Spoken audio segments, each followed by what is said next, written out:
Recent ഞാനൊരു wedding capture ചെയ്യാൻ പോയപ്പോൾ എൻ്റെ കൂടെ ഒരു വീഡിയോഗ്രാഫർ ഉണ്ടായിരുന്നു. അതിൽ ഫണ്ണി ആയിട്ടുള്ള കാര്യം എന്താണെന്ന് വെച്ച് കഴിഞ്ഞാൽ പുള്ളിക്കാരൻ്റെ ഐഫോൺ ആയിരുന്നു. മീൻസ് പയ്യൻ്റെ സൈഡിൽ നിന്ന് ഒരാളെ ഐഫോൺ കൊടുത്ത് വീഡിയോ ഷൂട്ട് ചെയ്യാൻ നിർത്തിയിട്ടുണ്ടായിരുന്നു. ഫംഗ്ഷൻ അങ്ങോട്ട് കണ്ടിന്യൂ ചെയ്തുകൊണ്ടിരിക്കുമ്പോൾ പുള്ളിക്കാരനായിട്ടൊന്നും അങ്ങോട്ട് എടുക്കുന്നുമില്ല, എന്നെ അങ്ങോട്ടൊന്നും എടുക്കാൻ സമ്മതിക്കുന്നു. പലർക്കും ഉള്ള ഒരു തോട്ടുണ്ട്, മെഗാ പിക്സൽ കൂടിയ ക്യാമറ യൂസ് ചെയ്താൽ അല്ലെങ്കിൽ ലേറ്റസ്റ്റ് ഐഫോൺ യൂസ് ചെയ്താൽ ബെറ്റർ ക്വാളിറ്റി ഔട്ട്പുട്ട് കിട്ടുമെന്ന്.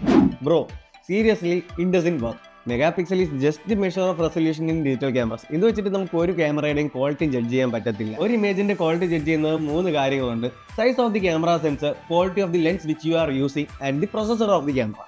മൊബൈൽ ഫോൺ യൂസ് ചെയ്ത് കഴിഞ്ഞാൽ നല്ല ഔട്ട്പുട്ട് കിട്ടുമെന്നാണെങ്കിൽ നമ്മൾ ഫോട്ടോഗ്രാഫേഴ്സിന് എക്സ്പെൻസീവ് ഗിയേഴ്സ് യൂസ് ചെയ്യുന്നതിന് പകരം നേരെ ഒരു ആപ്പിൾ സ്റ്റോറിൽ പോയി ഒരു ലേറ്റസ്റ്റ് ഐഫോൺ വാങ്ങി ഷൂട്ട് ചെയ്യാൻ പോയാൽ പോരെ.